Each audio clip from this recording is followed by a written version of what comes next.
Hi friends, మా వీడియోలు మీకు నచ్చితే మా ఛానల్ని సబ్స్క్రైబ్ చేసి బెల్ ఐకాన్ నొక్కండి. Thank you. Hi friends, Sundarakanda 22వ భాగం మొదలు పెడదాం.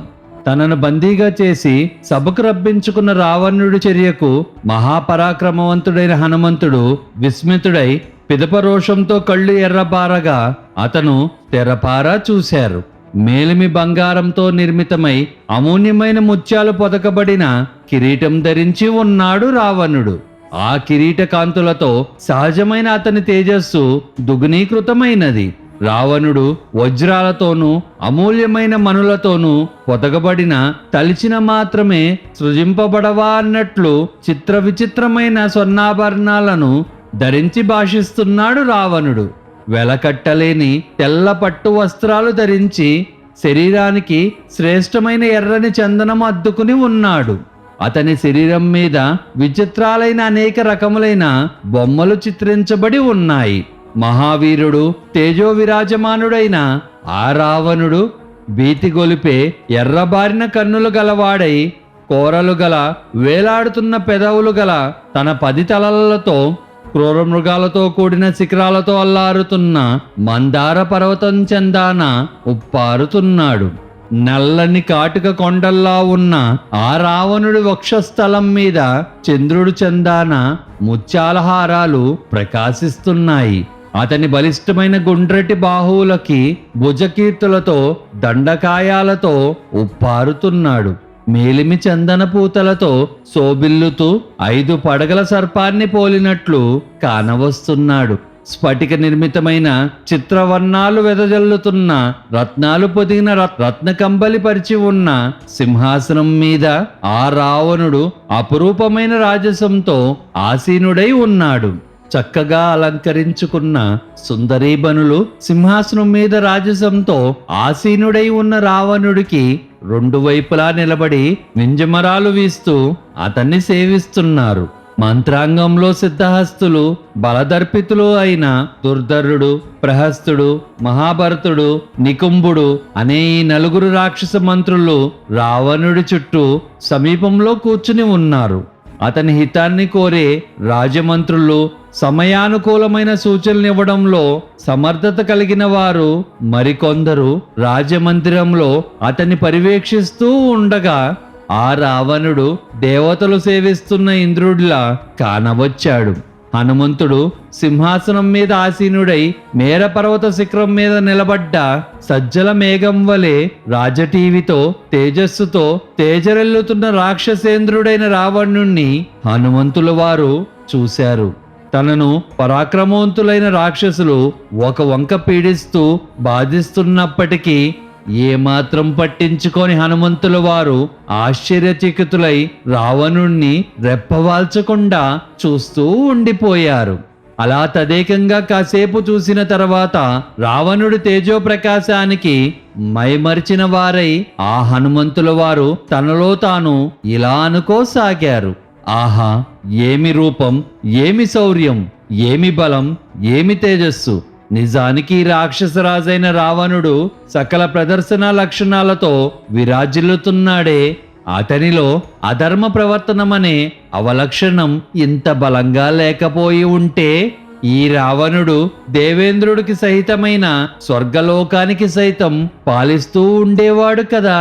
లోకనిందములైన క్రూరములైన హింసాత్మకములైన కార్యాలు చేస్తుండడం వలనే దేవదానలోకాలని ఈ రావణుడు భయపెడుతున్నాడు. అతనికి గనక ఆగ్రహం వస్తే లోకాలన్నిటినీ ఇతను జలప్రళయంగా చేయగల సమర్థుడు అనుకుంటూ హనుమంతుల వారు రాక్షసేంద్రుడైన రావణుడి ప్రభావాన్ని విభిన్న కోణాల్లో చింతన చేశారు. మహాబాహువులు గల రావణుడు తన ముందు నిలబడి ఉన్న హనుమంతుల వారిని తెరపారా చూసి ఆగ్రహోదగ్ధుడయ్యాడు. తేజో విరాజమానుడై భాషిస్తున్న వానర శ్రేష్ఠుణ్ణి పరికించిన రావణుడు అతని మనసులో ఎన్నో సంశయాలు తలెత్తాయి. అతడు ఇలా ఆలోచనలో పడ్డాడు. పూర్వం కైలాస పర్వతాన్ని నేను కదిలించినప్పుడు కోపితుడై నన్ను శపించిన సాక్షాత్ ఆ నందీశ్వరుడే ఈ రూపంలో వచ్చాడా? కాకుంటే వానర రూపం దాల్చి వచ్చిన బాణాసురుడా ఇతను? అని ఇలా ఆలోచించిన రావణుడు కోపితుడై కళ్ళు ఎర్రబారగా మంత్రితో గంభీరంగా, సముచితంగా, అర్థవంతంగా, క్లుప్తంగా ఇలా పలికాడు: ఈ దురాత్ముడు ఎక్కడి నుంచి వచ్చాడో, ఎందుకు వచ్చాడో అడుగు. అశోకవనాన్ని ధ్వంసం చేసి రాక్షస స్త్రీలను భయపెట్టడంలో ఇతని ఉద్దేశం ఏమిటో కూడా అడిగి తెలుసుకో. నా నగరంలోకి ఏ ప్రయోజనం ఆశించి వచ్చాడో, యుద్ధం చేసి బీభత్సం ఎందుకు సృష్టించాడో, అందులోని ఆంతర్యం ఏమిటో ఈ దుష్టవానరుణ్ణి నిలదీసి అడుగు అన్నాడు. రావణుడి ఆదేశానుసారం ప్రహస్తుడు హనుమంతుడితో ఇలా అన్నాడు: ఓ వానరుడా, కంగారు పడకు, భయపడకు. ఓ వానరుడా, నువ్వు దేవేంద్రుడు పంపగా ఈ లంకా నగరానికి వచ్చావా ఏమిటి? ఏదీ దాచకుండా నిర్భయంగా చెప్పు. నిన్ను బంధ విముక్తుణ్ణి చేసి విడుదల చేస్తాం. గూఢచారుల మా నగరంలోకి ప్రవేశించావు. నిన్నిక్కడికి పంపించింది కుబేరుడా, లేకపోతే ఏ అమ్మవార్లైనా సరే నిన్నిక్కడికి పంపించారా?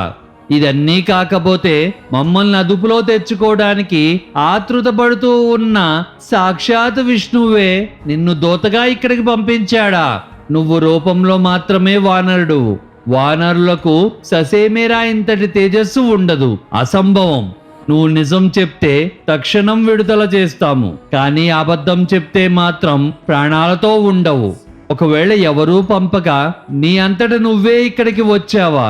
అలా అయితే ఎందుకు వచ్చావు అని ప్రహస్తుడు అడిగాడు. ఆ ప్రశ్నలు విన్న హనుమంతుడు తిన్నగా రావణుడికే ఇలా జవాబిచ్చాడు: నేను దేవేంద్రుడి నుండి గాని యముడి నుంచి గాని వచ్చిన దూతను కాను. వర్ణుడు పంపితే వచ్చిన వాణ్ణి కానే కాదు. నాకు కుబేరుడికి ఎటువంటి సంబంధం లేదు. నన్ను విష్ణువు కూడా పంపలేదు. నేను వానర రూపం దాల్చి వచ్చిన వాణ్ణి కాదు. నేను వానరుడిగానే జన్మించిన వాడిని. ఈ లంకా నగరానికి రావాలనుకునే వచ్చాను. రాక్షసేంద్రుడి దర్శనం లభించడం అసాధ్యం కనుక నిన్ను కలుసుకునే అవకాశం లభిస్తుందనే ఉద్దేశంతోనే అశోకవనాన్ని ధ్వంసం చేశాను. నేనలా చేస్తున్నప్పుడు పరాక్రమవంతులైన రాక్షస వీరులు నాతో యుద్ధానికి దిగారు. అప్పుడు ఆత్మరక్షణ కోసం వాళ్ళని ఎదుర్కొని యుద్ధం చేయవలసి వచ్చింది. దేవతలు గాని అసురులు గాని నన్ను యుద్ధంలో బంధించలేరు. అట్టి వరం బ్రహ్మదేవుడు నాకు అనుగ్రహించారు. నిన్ను కలుసుకోవాలనే కోరికతోనే ఆ బ్రహ్మాస్త్రానికి కట్టుబడ్డాను. రాక్షసులు నన్ను బంధించగానే బ్రహ్మాస్త్ర ప్రభావం తొలగిపోయింది. నేను ఒక ముఖ్యమైన రాజకార్యం నిమిత్తం ఇక్కడికి వచ్చాను. అపరిమిత బలపరాక్రమాలు సంతరించుకున్న రాములు వారి దూతను నేను. ఓ రాక్షసేంద్ర, నీ క్షేమం గురించి నేను చెప్పే హిత మార్గాలు ఆలకించు. మహాబల సమాన్వితుడు కపిశ్రేష్ఠులైన హనుమంతుల వారు మహాబల పరాక్రమ సంపన్నుడైన రావణుణ్ణి చూస్తూ ఎటువంటి తటబాటు లేకుండా అర్థవంతంగా ఎలా పలకసాగారు. ఓ రాక్షసేంద్ర, నేను వానర రాజైన సుగ్రీవుడి ఆదేశం మేరకు ఇక్కడికి వచ్చాను. నీకు సోదర సమానుడైన సుగ్రీవుడు నీ క్షేమం విచారించమన్నారు. నీకు సోదర సమానుడైన సుగ్రీవుడు నుంచి ఒక మంచి సందేశం తెచ్చాను, ఆలకింపుము. దశరథుడనే మహారాజు చతురంగ సమృద్ధుడై రాజపాలన చేశాడు. దేవేంద్రుడిని పోలిన తేజస్సమానుడైన ఆ మహారాజు ప్రజలను కన్నబిడ్డల్లా పాలించాడు. ఆ దశరథ మహారాజు పెద్ద కుమారుడు రాముల వారు మహా తేజశాలి. ఆయన తండ్రికి ప్రీతి చేకూర్చాడు. మా ప్రభు అయిన రాముల వారు ధర్మవర్తనుడై తండ్రి ఆజ్ఞానుసారం సోదరుడు లక్ష్మణుడితో భార్య సీతతో రాజ్యాన్ని వీడి అరణ్యవాసం చేయటానికి దండకారణ్యంలో ప్రవేశించారు. మహాత్ముడు విదేహాధిపతి అయిన జనక మహారాజు కుమార్తె అయిన సీతాదేవి భర్తకు సదా తోడు నీడగా మెలుగుతూ ఉండేది. రాముల వారి భార్య అయిన సీతాదేవిని దండకారణ్యంలో హఠాత్తుగా అనూహ్యంగా కనిపించకపోవడంతో రాజపుత్రులైన రాముల వారు తమ్ముడు లక్ష్మణుడితో కలిసి సీతాదేవిని అన్వేషిస్తూ పర్వతం చేరుకున్నారు. అక్కడ సుగ్రీవుణ్ణి కలుసుకున్నారు. సీతాదేవిని వెతికిస్తానని సుగ్రీవుడు అన్నాడు. సుగ్రీవుడికి వానర రాజ్యాన్ని కట్టబెడతానని రాములు వారు పరస్పరం ప్రతిజ్ఞ చేసుకున్నారు. తదనంతరం ఇచ్చిన మాటకు అనుసారంగా రాములు వారు యుద్ధంలో వాలిని వధించి సమస్త వానర బలూక గణాలకు ఏకైక నాయకుడిగా కిష్కిండ రాజ్యానికి రాజుగా సుగ్రీవుణ్ణి అభిషిక్తుణ్ణి చేశారు. వానర పొంగుడైన వాలి మహోన్నత పరాక్రమశాలి. ఆయన పరాక్రమం నీకు తెలియనివి కావు. అటువంటి వారిని ఒక్క బాణంతో రాములు వారు నేల కొరిగించారు. ఇచ్చిన మాటను తప్పని వానరరాజు సుగ్రీవుడు సీతాన్వేషార్థం 4 దిక్కులకు వానరులను పంపించారు. లక్షలాది మంది వానర వీరులు సీతాదేవి కోసం అన్ని దిక్కులను, సమస్త భూలోక మండలాలను, పాతాళంలోనూ ఆకాశంలోనూ కళ్ళలో ఒత్తులు పెట్టుకుని వెతకడం మొదలుపెట్టారు. అలా అన్వేషిస్తున్న వానర వీరుల్లో కొందరు హనుమంతుడంత ధీటైన పరాక్రమ సంపన్నులు. వారిలో మరికొందరు ఎలాంటి ప్రతిబంధకాలు లేకుండా వాయువేగంతో ఎక్కడికైనా అత్యంత శీఘ్రంగా వెళ్ళిపోగల సమర్థులు. నా పేరు హనుమంతుడు. సాక్షాత్ వాయుదేవుడి పుత్రుడను. సీతాదేవిని అన్వేషిస్తూ 100 యోజనాల విస్తీర్ణమున్న సముద్రాన్ని అలవోలగా లంఘించి లంకకు వచ్చాను. లంకలో అన్ని చోట్ల వెతుక్కుంటూ చివరికి ఈ భవనంలో సీతాదేవి నాకు కనిపించింది. నువ్వు గొప్ప తపస్సంపన్నుడివి, మహాబుద్ధిశాలివి. పరాయివాడి భార్యను ఇంట్లో నిర్బంధంగా ఉంచటం నీ వంటి వారు చేయవలసిన పని కాదు. నీలాంటి వివేకవంతులు ధర్మ విరుద్ధమైన కార్యకలాపాలను ఎన్నటికీ ఒడిగట్టరు. ఎందుకంటే అట్టి కార్యాచరణ అనేక ప్రమాదాలకు దారితీస్తుంది, చివరికి సర్వనాశనంగా పరిగణిస్తుంది. రాముల వారి ఆగ్రహం చూసి రెచ్చిపోయిన లక్ష్మణుల వారు ప్రయోగించే శరపరంపర దాటిని దేవతల్లో గాని రాక్షసుల్లో గాని ఆ శరపరంపరకి ఎదురు నిలబడగలిగేవాడు మచ్చుకు ఒక్కడు కూడా లేరు. ఓ రాక్షసేంద్ర, రాముల వారికి అపకారం తలబెట్టిన వాడెవరు? ఈ ముల్లోకాల్లో సుఖశాంతులతో జీవించడం అసంభవం. కాబట్టి భూత వర్తమాన భవిష్యత్ కాలాల్లో శ్రేయస్సు వనర్చేలా ధర్మసమ్మతమైన నా మాట దయచేసి విను. పురుషోత్తములైన రాముల వారికి సగౌరవంగా సీతాదేవిని అప్పగించు. సీతాదేవి కనపడక సీతాదేవిని వెతకడమనే అసాధ్యమైన కార్యాన్ని నేను విజయవంతంగా సాధించాను. ఇకపై ఏం చెయ్యాలో రాముల వారు నిర్ణయిస్తారు. వర్ణనాతీతమైన శోకంతో మునిగి ఉన్న సీతాదేవిని నేను చూశాను.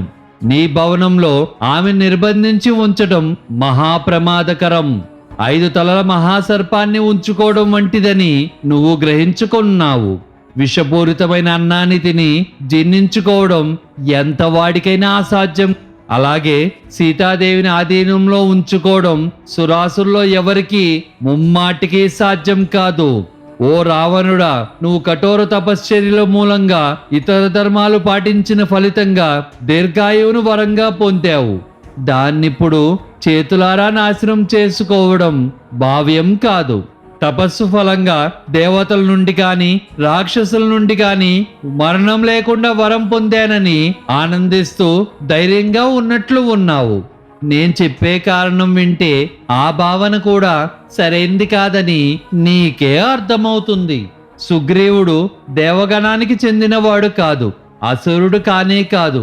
ఏ తెగకు చెందని సుగ్రీవుడు వానర రాజు. రాములు వారు మానవులు, ఒక రాజు. ఇలాంటి పరిస్థితుల్లో రాముల వారి నుండి నీ ప్రాణాన్ని ఎలా కాపాడుకోగలవు? ధర్మాధర్మ కార్యాచరణ ఫలాన్ని అనుభవించి తీరాలి. నువ్వు సంపాదించుకున్న ధర్మకర్మ ఫలాన్ని పూర్తిగా అనుభవించేశావు.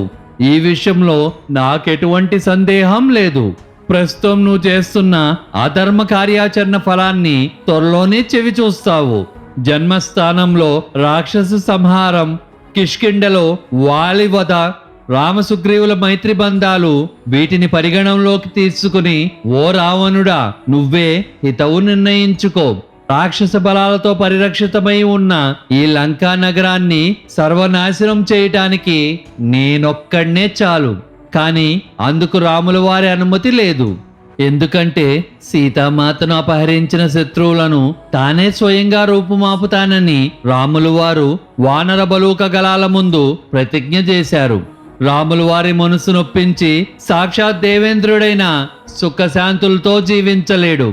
అటువంటప్పుడు ఇక నీ వంటి వారి విషయం గురించి వేరుగా చెప్పాలా?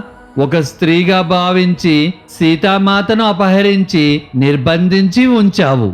కానీ ఆమె నిజానికి మీ లంకను నాశనం చేసే కాళరాత్రి అనే శక్తిగా తెలుసుకోలేకపోతున్నావు. సీత రూపంలో ఉన్న యమపాశాన్ని స్వయంగా నువ్వే మెడకు బిగించుకోక బాగా యోచించి నీకు హితం చేకూర్చే తీరులో వ్యవహరించు.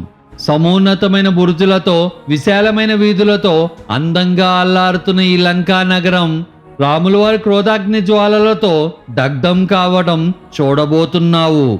ఆత్మీయులు, మిత్రులను, మంత్రులను, బంధువులను, సోదరులను, పుత్రులను, హితులను, భోగాలను, భార్యలను, ఈ లంకా నగరాన్ని సైతం చేతులారా నువ్వే నాశనం చేసుకోవడానికి పూనుకున్నావు.